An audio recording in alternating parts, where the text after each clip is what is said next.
एक छोटे से गांव में हरी भरी घास के मैदानों के बीच गौरी नाम की एक प्यारी गाय रहती थी।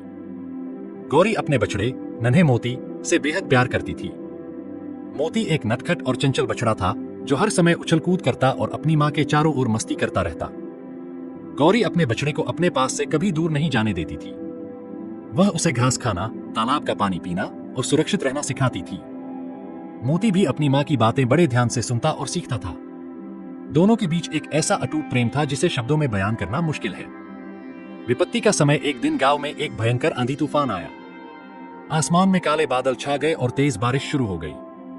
मैदानों में पानी भर गया और हर तरफ अफरा-तफरी मच गई। गौरी और मोती भी अपने बाड़े में सुरक्षित थे, लेकिन तभी बाड़े का एक हिस्सा टूट गया और तेज बहाव के कारण मोती अचानक बाहर निकल गया। गौरी ने देखा कि मोती बहते पानी में फंस गया है। वह जोर जोर से रंभाने लगी, जैसे अपने बछड़े को बुला रही हो। लेकिन पानी का बहाव इतना तेज था कि मोती खुद को संभाल नहीं पा रहा था। मां का बलिदान गौरी ने बिना सोचे समझे बहते पानी में छलांग लगा दी। वह अपनी पूरी ताकत से मोती की तरफ बढ़ी। पानी का बहाव उसे रोकने की कोशिश कर रहा था, लेकिन मां का प्यार किसी भी बाधा से बड़ा होता है। गौरी ने मोती को अपने सींगों और गर्दन से संभाल लिया और उसे धीरे धीरे किनारे की ओर ले जाने लगी। गांव के कुछ लोग यह दृश्य देख रहे थे। उन्होंने जल्दी से मदद की और गौरी और मोती को सुरक्षित बाहर निकाला। प्यार की ताकत जब मोती सुरक्षित जमीन पर आया तो वह अपनी मां के गले से लग गया।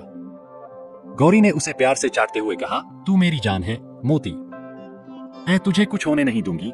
उस पल सभी गांव वाले भी भावुक हो गए और गौरी के मां के प्रेम की मिसाल देने लगे। उस दिन के बाद मोती ने अपनी मां की सीख को और भी गहराई से समझा। वह कभी भी लापरवाही नहीं करता और हमेशा अपनी मां के पास ही रहता।